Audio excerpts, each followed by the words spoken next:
एक बात तो है कि आपके बयानों से विपक्ष को काफी नाराजगी हो रही है। भूपेश बघेल ने कहा कि मैं धीरेन्द्र शास्त्री को संत नहीं मानता हूं, वो जादूगर हैं।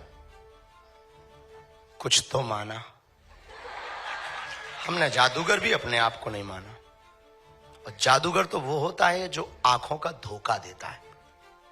हम तो बहुत सीधे साधे आदमी हैं, आंखें देख करके बात करते हैं और सामने वाले की आंखें खोलने की बात करते हैं।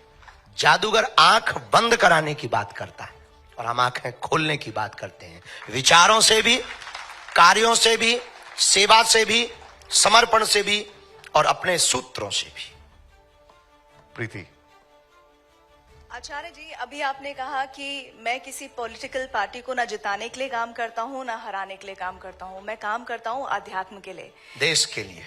आध्यात्म की राह। आपने कहा कि आपकी पार्टी आध्यात्म के लिए काम करती है, देश के लिए। लेकिन बहुत सारे राजनीतिक पंडित हैं जो ये मानते हैं कि आप हिंदुओं को जोड़ने के नाम पर बीजेपी को फायदा पहुंचाते हैं, क्योंकि बीजेपी अगर हिंदू जुड़ जाएगा तो बीजेपी के सामने जो दूसरे विरोधी पार्टी हैं, जिसमें MY समीकरण की वो बात करते हैं, PDA की बात करते हैं, वो समीकरण ही ध्वस्त हो जाएंगे। क्या बाकी पार्टियों में हिंदू नहीं है? नहीं, बिल्कुल है, लेकिन अगर समीकरण तो की बात टूटने या जुड़ने का कोई मतलब नहीं है। नहीं, लेकिन एक बात तो ये सोचिए ना, जब हिंदू जुड़ जाएगा तो पूरी तरह से वो इंक्लाइन हो जाएगा बीजेपी के लिए, ऐसा राजनीतिक पंडित मानते हैं।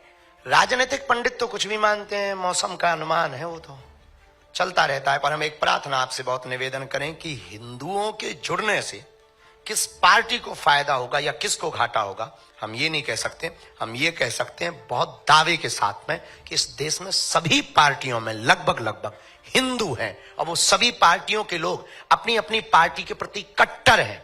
तो हम यही कहेंगे, हमारी अपनी विचारधारा है। अब हमसे किसी और की विचारधारा मिले या कोई ऐसा बनाए, आप भी ऐसी एक पार्टी बना सकती हैं, आपको फायदा हो जाएगा।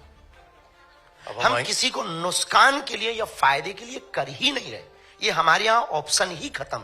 हम सिर्फ और सिर्फ इस देश में हिंदुओं पर हो रहे अत्याचार के लिए उन्हें जगा रहे, सोए हुए हिंदुओं को जगा रहे, घटती हुई हिंदू आबादी को जगा रहे, उन हिंदुओं को जगा रहे जो सेक्युलरिज्म के नाम पर बट गए, उन हिंदुओं को जगा रहे जो भाषावाद के नाम पर बट गए, उन हिंदुओं को जगा रहे जो क्षेत्रवाद के नाम पर बट गए, उन हिंदुओं को जगा रहे